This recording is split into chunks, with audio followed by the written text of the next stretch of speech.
The reading is from Matthew chapter 7, verses 13 to 29. Enter through the narrow gate, for wide is the gate and broad is the road that leads to destruction, and many enter through it. But small is the gate, and narrow the road that leads to life, and only a few find it. Watch out for false prophets. They come to you in sheep's clothing, but inwardly they are ferocious wolves. By their fruit you will recognise them. Do people pick grapes from thorn bushes or figs from thistles? Likewise, every good tree bears good fruit, but a bad tree bears bad fruit. A good tree cannot bear bad fruit, and a bad tree cannot bear good fruit. Every tree that does not bear good fruit is cut down and thrown into the fire. Thus, by their fruit you will recognise them. Not everyone who says to me, "Lord, Lord," will enter the kingdom of heaven, but only the one who does the will of my Father who is in heaven. Many will say to me on that day, "Lord, Lord, did we not prophesy in your name, and in your name drive out demons, and in your name perform many miracles?" Then I will tell them plainly, "I never knew you. Away from me, you evildoers." Therefore, everyone who hears these words of mine and puts them into practice is like a wise man who built his house on a rock.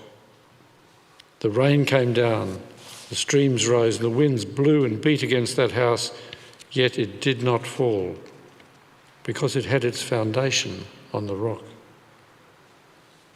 But everyone who hears these words of mine and does not put them into practice is like a foolish man who built his house on sand.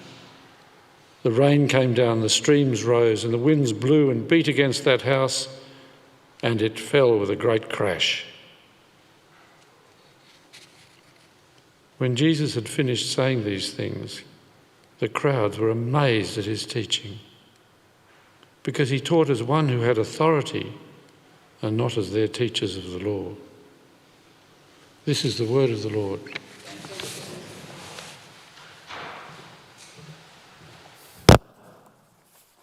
Thanks, Sid. Good morning, everyone. It's great to be with you this morning. So you're sitting on the hillside as this strange and compelling rabbi preaches. There are kids running around. There's dusty wind blowing across the hills. Your shoulders are sore from peering over the crowd to try and see him. Your belly's grumbling with hunger, but somehow it's like it's just you and him. His words are confusing, and yet they're crystal clear at the same time. It's like looking at the surface of the ocean and wondering at the unreachable depths below. He's teaching with familiar word pictures like salt and light, treasure, sawdust, children. They're normal images, and yet somehow these normal images hold new colour. It's like watching the sun come up over a dark and familiar landscape. He's totally different to every other rabbi you've ever heard. And as he speaks, it's like hearing God speak. His words unwrap a deep righteousness, a new way to be human, a new way to reflect the heart of God. It's a new vision for relationships, for worship, for everything. It's a vision that demands even more of you than the Pharisees demand of you. And it demands something deeper, beyond conformity to the rules and regulations and into the depths of your heart. What this rabbi is teaching is impossible, and yet somehow seems like the only thing that could be possible. And the rabbi keeps teaching. The teachers of the law are wandering around, muttering, scoffing, but you stay transfixed to this man and his words. And you don't even notice that everyone else around you is having the same moment. And now, Though hoarse from preaching, his voice hardens. His shoulders move forward. His eyes are piercing.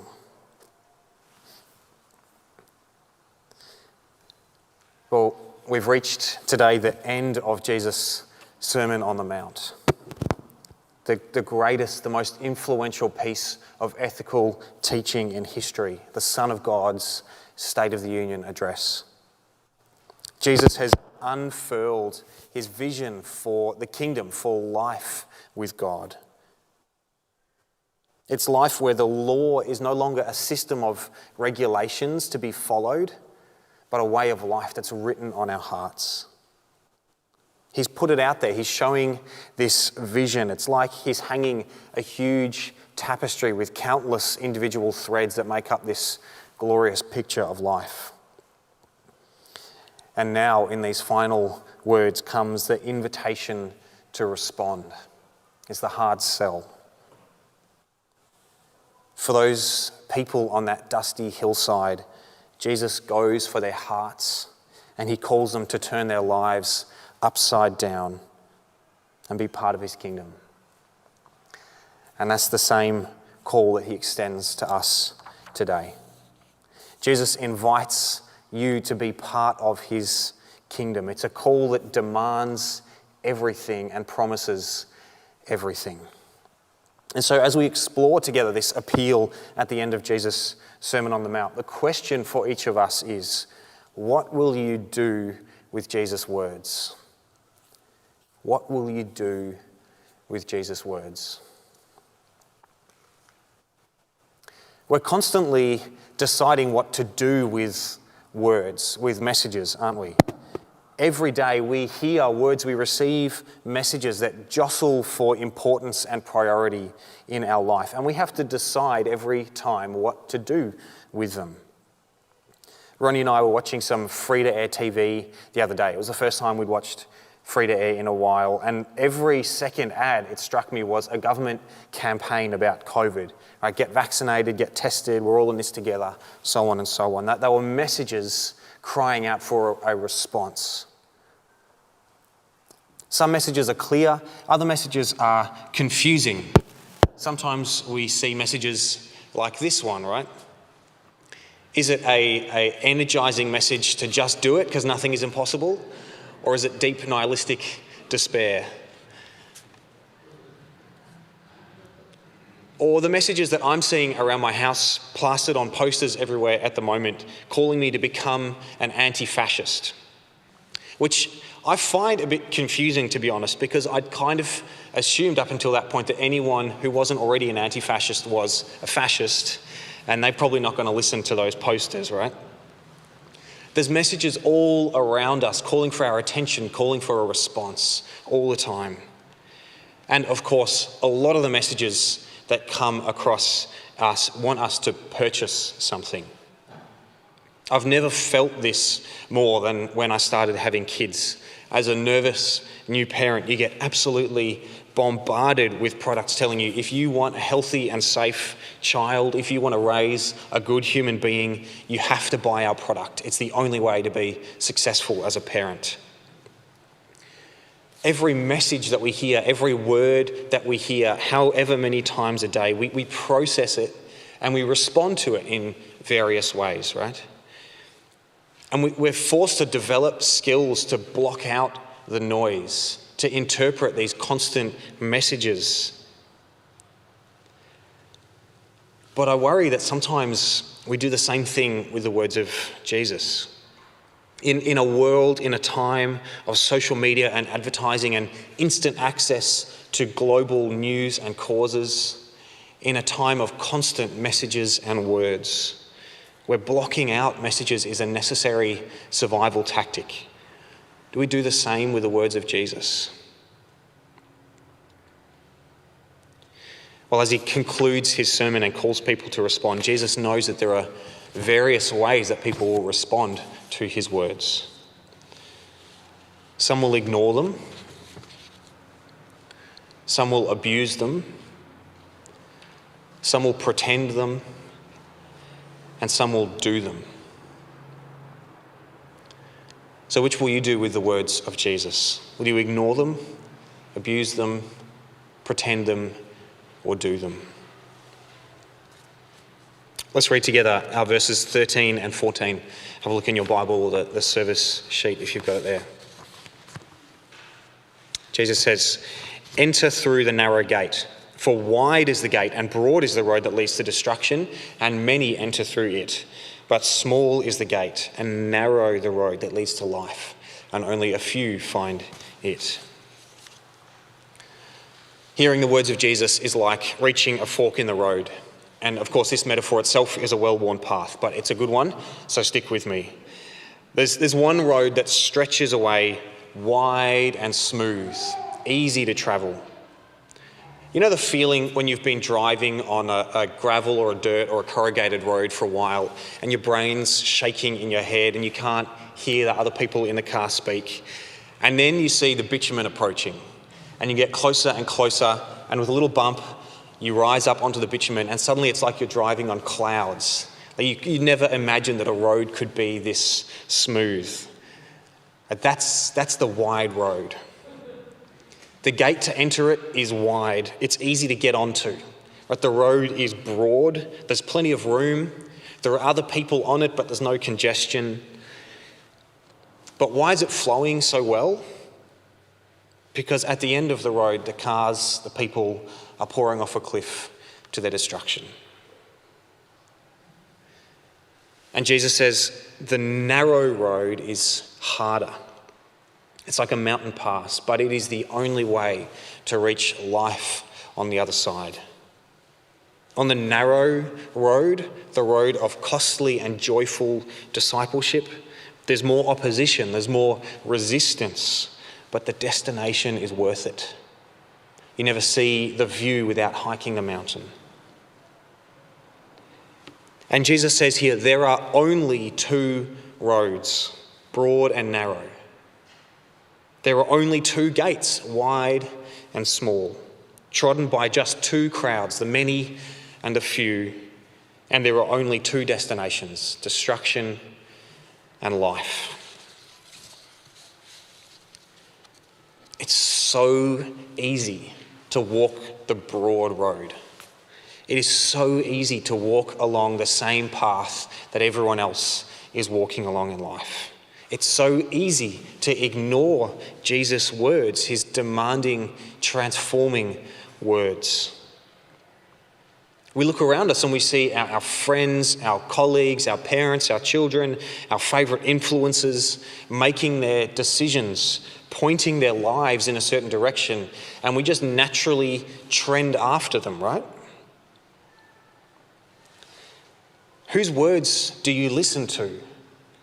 If you're here and you're not a follower of Jesus, this is for you. Whose words do you listen to? What message are you choosing to hear and build your life on? Well, the words of Jesus, the message of the gospel, they ask everything of you.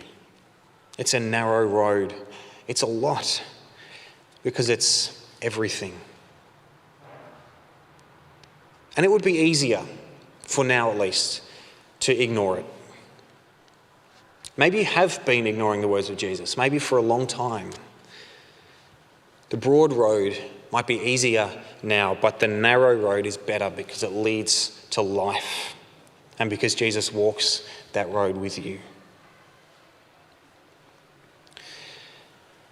Well, some people ignore the words of Jesus. Others abuse them, Jesus says, verses 15 to 20. As we walk along that narrow road towards life, there are false prophets, false teachers who grab at us and attempt to pull us off, like mermaids trying to lure sailors off the boat to their death. These are people who masquerade as followers of Jesus and as teachers of his word, but who are rotten inside, using and abusing the words of Jesus to draw people and attention, influence and wealth to themselves. Because here's the thing, right? The gospel is so powerful and so good and so appealing that there will always be people who produce counterfeits. false gospels that seem the same on the surface, but which can never save. You remember the fake Rolex that you could buy at the market in Hanoi or Bali, wherever it was that you travelled to before COVID, right? It was $10. It looked perfect. It seemed too good to be true. And of course it was. If you looked closely at the watch, you'd see that it actually says Rolex. And within 12 to 24 hours, it's going to stop telling the time. The gospel isn't cheap. You can't truly heed the words of Jesus without the great cost. But there will always be prophets who will try to sell you the fake, who will happily tell you that you can. They'll tell you that you can live for Jesus as well as living for wealth and comfort. Or they'll tell you that salvation is by grace, but there are also certain things to do to keep you right with God. Or they'll tell you that, yes, salvation can come through Jesus, but Jesus points us to the same ultimate truth that's also ultimate to Judaism and Hinduism and spiritualism as well. Or they'll tell you that prideful arrogance, even bigotry or xenophobia are actually holiness or purity. These people are wolves, Jesus says. Wolves hidden in sheep's clothing, disguised among the flock, but only there to tear and kill and scatter the flock. And in every age, there have been false teachers. Every age, there's been the need to identify them and root them out. Even in the very first decades of the church, false teachers lurked. The church's great historical creeds and councils, they existed to ward off false teaching. And our task now of discerning and eliminating wolves is complex in a whole new way, I think, in the age of the internet. Because you can access the teaching of 10,000 preachers online, right? From every corner of the globe, incredibly gifted, charismatic, intelligent preachers. And praise God for the incredible resource that is, how that's matured the global church in many ways. But there's an issue. Jesus says here that you can discern, you can tell false teachers by what comes from them, by their fruit. The life and the doctrine of the preacher is the criteria here by which we measure whether their teaching is true or false, not just the words that they preach. So you can access the teaching of 10,000 preachers but know nothing of their doctrine or their character. And some strategic Googling might give you a pretty good sense of their theology. But even then, how will you know their character? How will you know who they are? How will you know whether they're patient and godly, and kind and humble, or proud and ambitious and manipulative? How will you know if they humbly love and serve their church or use their church as a platform to gain influence and followers? Jesus says, by their fruit you will recognize them. So what do we do when we can't see their fruit? One of my lecturers when I was at Ridley told me about his time working as a research assistant with a famous theologian who I won't name, but whose name you would certainly recognise, whose favourite day off pastime activity was to buy a box of bullets and go into the forest and empty the box shooting up trees.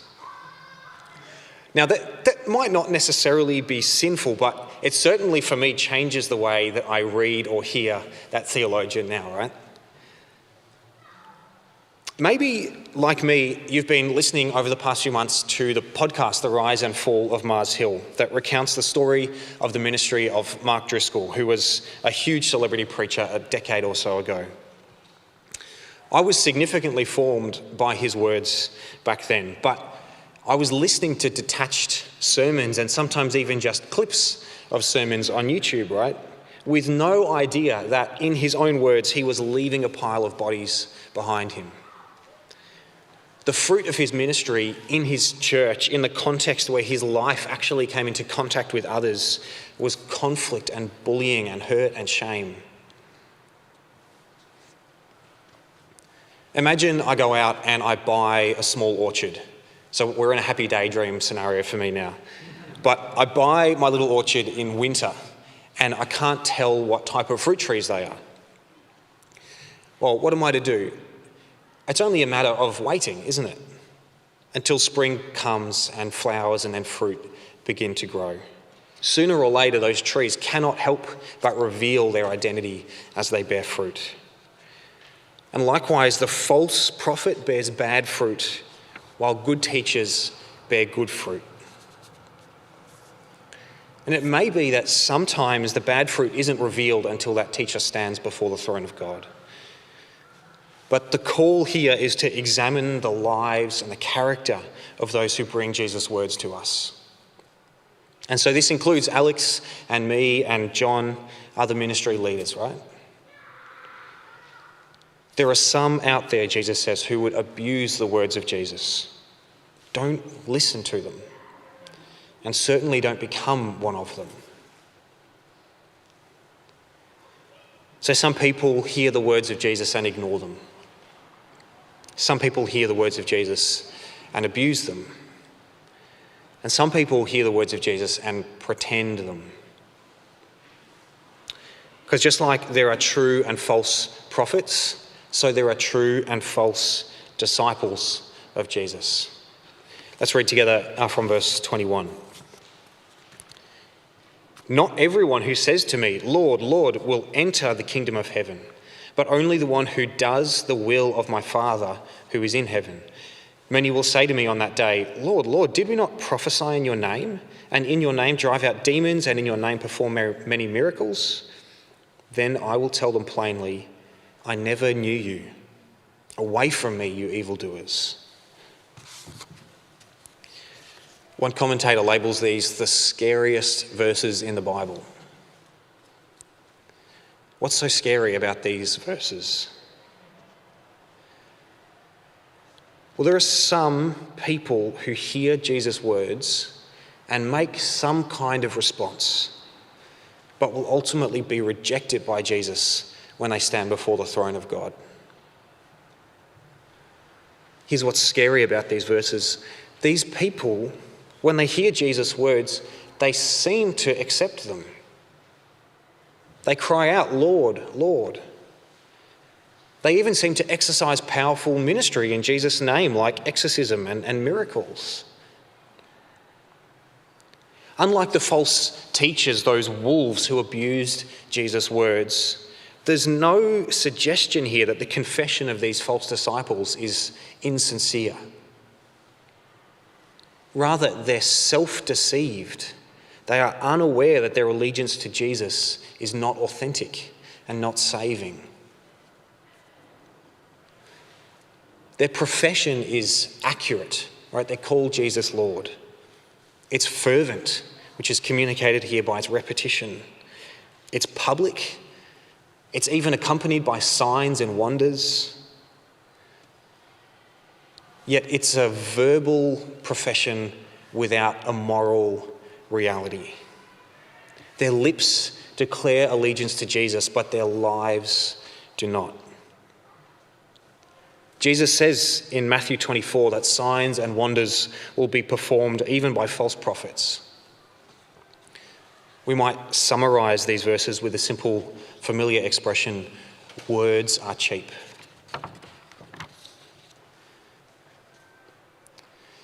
Now, this is not a salvation by works gospel from Jesus here. He's not saying that it's morality which saves us. Of course, it's Christ himself and his grace. Rather, Jesus is highlighting the difference between those whose lives match their profession of faith in Jesus and those whose lives don't. Leon Morris wrote, Jesus is not saying that those saved will have earned their salvation, but that the reality of their faith will be made clear by their lives. Now, we might be tempted here to kind of throw up our hands and say, well, then who can know? How can I know if I'm saved? I call Jesus Lord. I do ministry in his name. But if that's not enough, then how can I know if I'm enough? Well, Jesus isn't trying to compromise our assurance of salvation here. That's not his goal. His goal is to reshape how we see the evidence that our faith is genuine. These words, they reorient us from the attitude that we can so easily slip into of seeing spiritual gifts as the marker of true faith rather than spiritual fruit. Or maybe seeing emotionality in worship as evidence of true faith rather than godly character. Those among us who have the most impactful ministries are not necessarily the most godly. And those whose lives are the most dramatic expressions of God's power are not necessarily the lives which bring God the most glory. Though that's not at all to belittle spiritual gifts or emotionality in the Christian life. The question here is, do our lives in private match our public acts and our profession of faith? A little earlier in our Sermon on the Mount series, I mentioned a prayer that I pray for myself. Let me be more godly when no one is watching than when they are. I think that's kind of what Jesus is getting at here. When you look at your own Christian life, if you are lacking assurance, if you're looking for evidence of God's work in you, then look at your heart. Look at the fruit of your heart, not just at your gifts.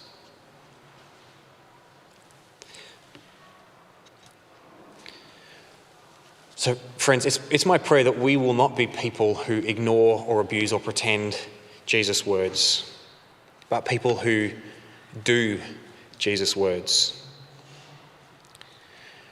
In Sydney, there's a suburb called Collaroy. It's on the northern beaches, median house price $3.4 million. And amongst those $1 million houses are the most exclusive beachfront properties built on the dunes. But those houses worth all their millions are in strife because the beach is being washed away from under them.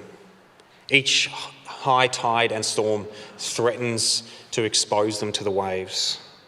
Those houses are built on sand and their lack of stability is being exposed. The council is spending millions of dollars more to build a seawall made of rock, which is very convenient for me, to protect them from the waves. Look across then to Cappadocia in Turkey, and you'll see there the basic dwellings, these caves that ancient monks dug into hillsides for lives of prayer and solitude. They are certainly not $3.4 million dwellings. There's no swimming pools or formal dining rooms, but those houses are still there 1,600 years later.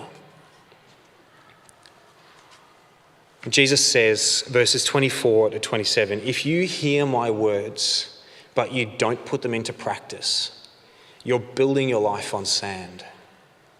No matter how spectacular the house you build, it's unsafe.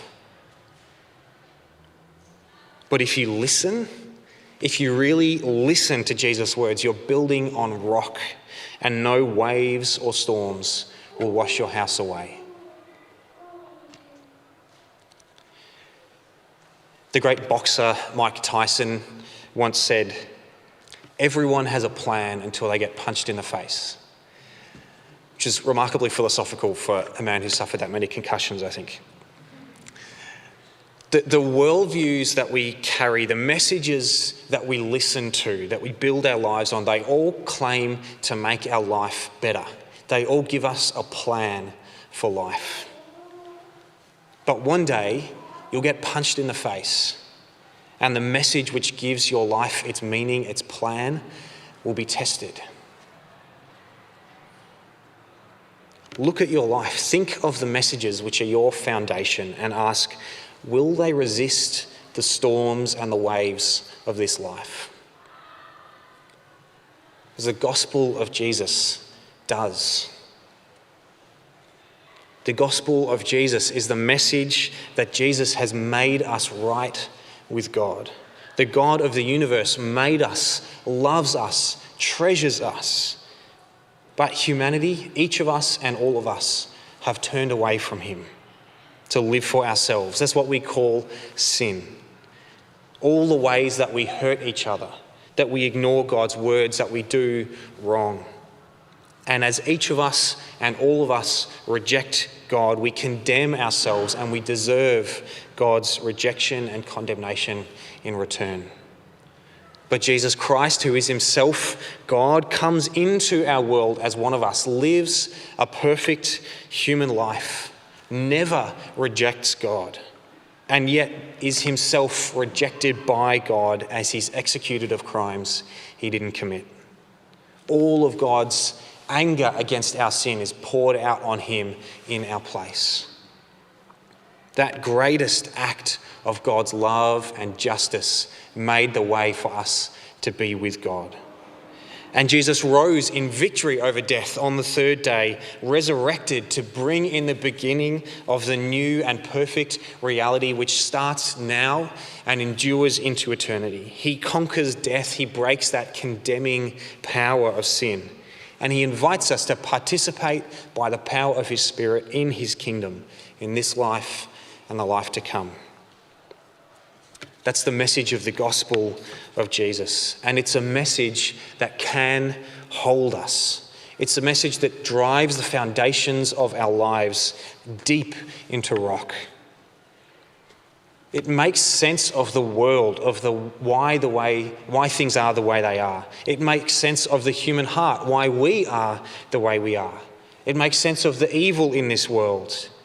It provides a solution to the evil in this world. It gives us a hope for a future beyond death, which then powers this life. It's a message that holds when the waters rise. It's a message that holds when you get punched in the face.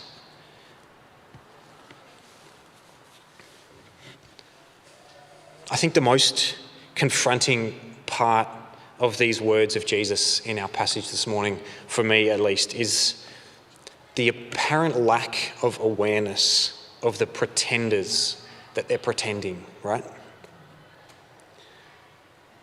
So how might you or I tell if we're pretending to listen to the words of Jesus? How might we know whether our house is built on rock or on sand? Well, I don't think there's a neat and simple answer to that, but here's one way, one suggestion, one question that I'd love for us to dwell on as we finish. It's a self-diagnostic question. What would be different about my life if I wasn't a follower of Jesus? What would be different about my life if I wasn't a follower of Jesus? Can I challenge you to take some time to consider this question, maybe this afternoon or in the coming days, to ask this of your own life and to answer it honestly? What would be different about my life if I wasn't a follower of Jesus?